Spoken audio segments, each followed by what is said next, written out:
Am I the a-hole for telling my sister-in-law she can't expect her kids to benefit from me being their aunt when she has always treated me badly and kept me out? I married my husband 4 years ago and I have known him for years. He has an older sister who does not like me. My crime? Her husband got a little too flirty with me when my husband introduced us all, and he had to be told to back off. But not just me, but my husband too. Of course, I was the cheap woman trying to steal her man. The fact that I never did anything to encourage it and actively told him to stop and walked away wasn't enough. It also wasn't an isolated thing with him, but my husband intervened to make sure he knew we meant business. She has 3 kids with a husband, and ever since that day we met, she has kept me at arm's length with her kids. And she's rude, very rude, has also treated me in very childish ways. But it's whatever. I won't force myself into a place I'm not wanted. I am kind to the kids, but she never wants me spending time with them or talking too much with them. But now she's jealous because my sister's children are close to me, and my husband and I spoil them since I have fertility issues and might never get to be a mom.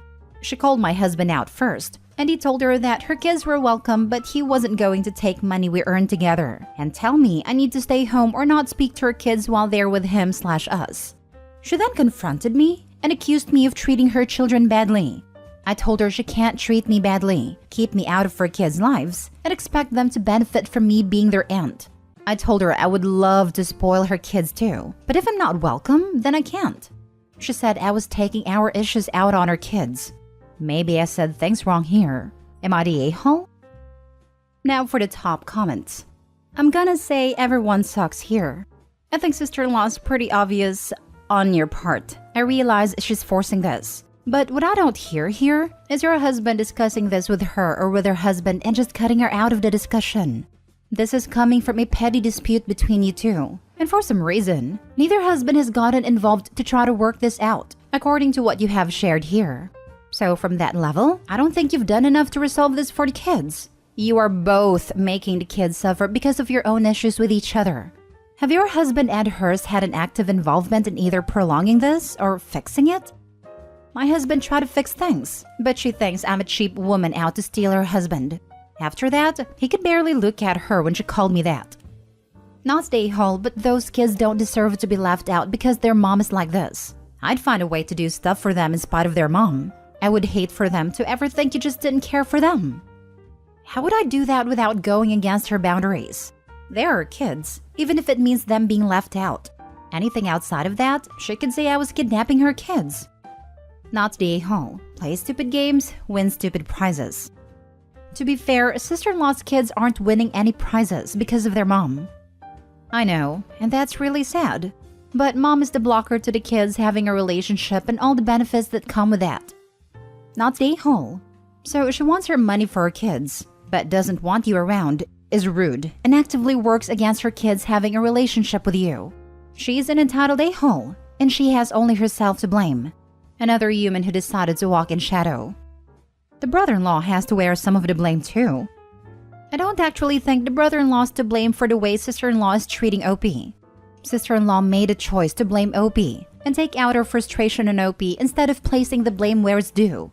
For the record, brother-in-law's awful, and what he did was awful. Sister-in-law's equally awful for making OP the scapegoat. Next story. Am I the a-hole for refusing to offer my spare room to my cousin, who was recently kicked out of her parents' home for being gay? Context. Rebecca, 32, female, recently came out to her mother, 50s or 60s female, and it didn't go well. Her mother harbors strong homophobic beliefs, so I, 30 male, wasn't surprised that she reacted poorly. I was surprised, however, at how badly her mother took the news. To make a long story short, her mother kicked Rebecca out and all but disowned her. This happened last Saturday. The dispute. This afternoon, Rebecca called me to ask if she could stay in my guest room until she figures her situation out. I spent the day mulling it over, but ultimately decided to decline the request. Here's a summary of why. I'm not close to Rebecca. In fact, if anything, we have somewhat of a strained relationship. As we were rather close to age, we were often pitted against each other in terms of achievements and progress by various members of our extended family. As I grew up, I mellowed out, content to live life on my own terms.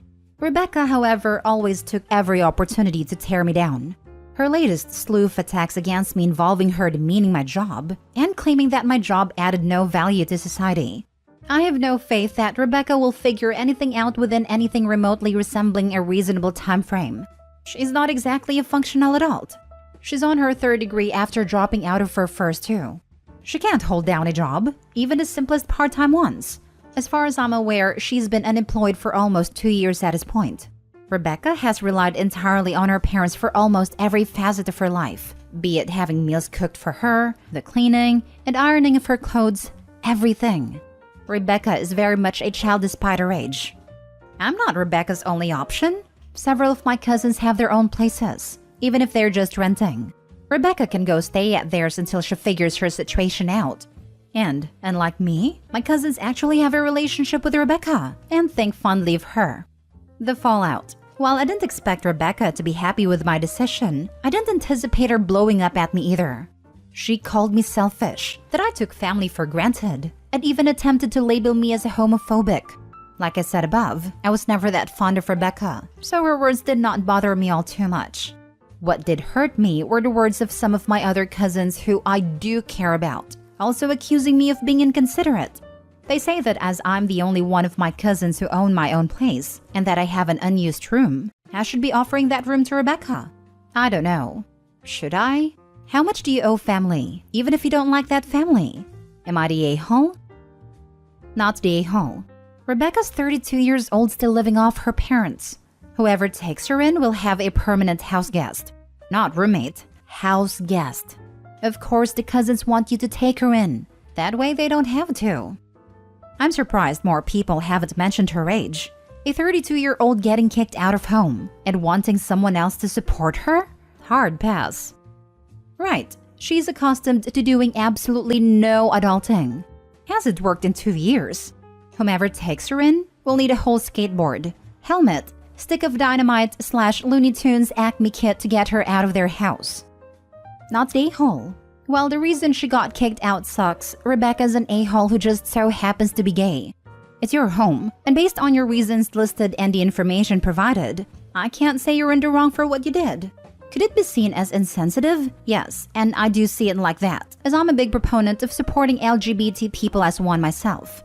But Rebecca has seemingly done little to earn such aid, and based on your description of how she lived with her parents, I wouldn't make her my roommate either.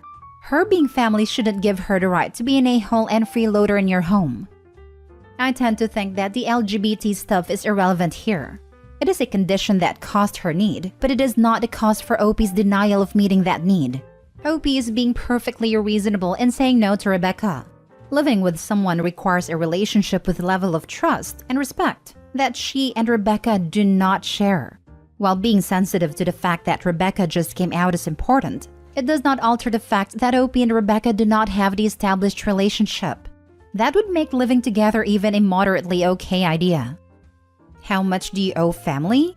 Well, when the family is a cousin who has been the a-hole to you for years, I'd say you owe her a big, fat 0. You are not the a-hole, and I hope for your sake that your other cousins realize it. It sounds as if they're mad at you, mostly because they might now have to step up themselves and help take care of her, and they clearly don't want to. Next story. Am I the a-hole for not going to my sister's baby shower because it was on my birthday? I, 22 female, turned 22 last month. I had plans for my birthday. My fiancé and I planned to go to an art museum in a neighboring city, then afterwards go to a buffet restaurant along with some friends. We organized this a couple of months in advance. My sister Lola, 31 female, is pregnant with her 4th child, and for some reason, she decided to host the baby shower on my birthday. I didn't know until she sent out the email invites around 3 weeks before the day. I messaged Lola and told her that I'm sorry, but the shower's on my birthday, and I already made plans to celebrate my birthday. I don't know if Lola just forgot when my birthday was, which I doubt because our birthdays are 10 days apart. But she got really defensive and passive-aggressively said that it's fine that I don't prioritize family.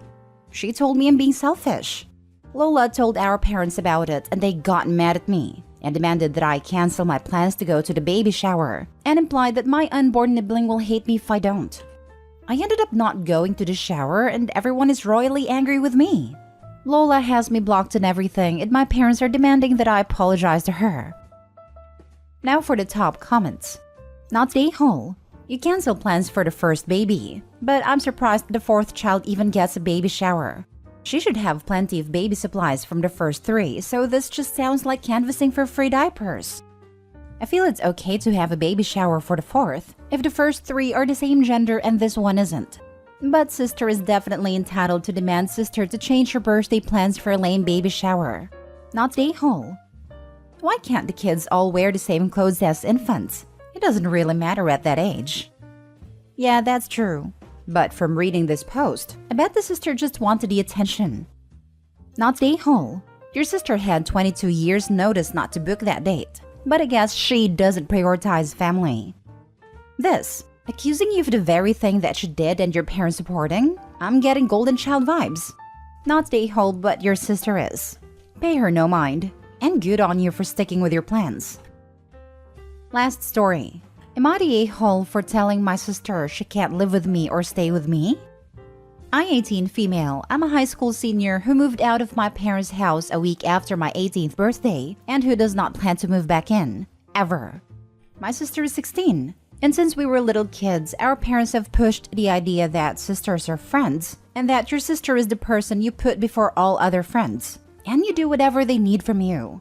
This always ended up very one-sided. With me needing to bring her with me when she wanted to come, me needing to let her sleep in my room and sometimes my bed when she had bad dreams, me missing out on a field trip because my sister fell sick that day and couldn't go on hers, me needing to take her to prom with me because she wanted to go. Stuff like that is the norm for us. She adores me, no doubt about it. But I do not think of her as a friend and I do not like her very much. She's very bad at being a friend, and not just to me. She's selfish and always wants to do stuff she likes, and doesn't take the time to do stuff others want to do, even though she expects you to do her stuff. We don't have common interests either. For years, I complained to my parents about it, how I felt like it was unfair that I had to prioritize my sister over my actual friends. They sent me to therapy and told me she's my best friend. They grounded me once because I told them my sister was not my friend and she wasn't doing anything for me, yet I had to do stuff for her. This is why I moved out. My sister told me she'll move in with me in 2 more years, and she'll stay with me overnight sometimes. She asked about decorating her room at my place. She doesn't have a room. I told her as much, and I told her we would not be living together again, and she was not allowed to spend a night. She asked why, and I said I ran away from home, and she wanted to know why. I told her life will be very different now. She wanted to know if I would drive her to a Christmas fair her school is taking part in, and I said no. I told her she couldn't use me anymore. She brought up staying overnight again, and I made it very clear that would never happen, and she cried and called me mean. Then my parents tried to reach me, but I blocked them when I moved out. Am I the a-hole? Not the a-hole. You are setting boundaries now that you're an adult. Good for you. It really sucks that the parents have essentially destroyed any resemblance of an actual sibling relationship that Opie and her sister could have had by pushing them so hard. Not the a-hole. Your sister doesn't understand because just as you've been raised to cater to her, she's been raised to expect it. She doesn't know anything else. Show her something else. You can bask in your newfound freedom without cutting your family completely off. Remember, you have full autonomy now. You can dictate how much you'll do. You can end a conversation. You set the rules of your home. You can train them all in how to deal with you. I agree/disagree with this assessment. I would like to think that parents and little sister will have the golden light bulb go off and realize what has been allowed to happen. However, I live in the real world and know it won't. At least not for a very long time, with multiple attempts by both parents and little sister to ignore the boundaries and walk all over OP. The family needs to be cut off until they realize that OP is no longer the third parent in this relationship. Giving any leeway will result in them boundary stomping OP over and over again. The only other option I can think of is to have one very frank discussion with the entire family where OP comes right out and says, "My entire life has been spent being her caregiver, and you have ignored every attempt I have made to rectify the situation. Heretofore, I will no longer babysit, provide transportation, provide companionship/devote all my free time to raising your daughter. You may ask me to, but you should expect me to say no and have alternate arrangements." And as for you, sister, it is high time you get your own life and stop co-opting mine. You will not be living with me. You may not even be allowed to stay overnight if you are unable to comprehend that I am not willing to spend all my life taking care of you. You may not be in my life at all, depending on how well you adhere to my boundaries. You don't have to like it, but you will stop walking all over me, or you will all be put in a timeout until such time as I feel you might respect me, and then walk away before they can argue. I wish hope you well, but don't foresee the parents realizing how awful they have been.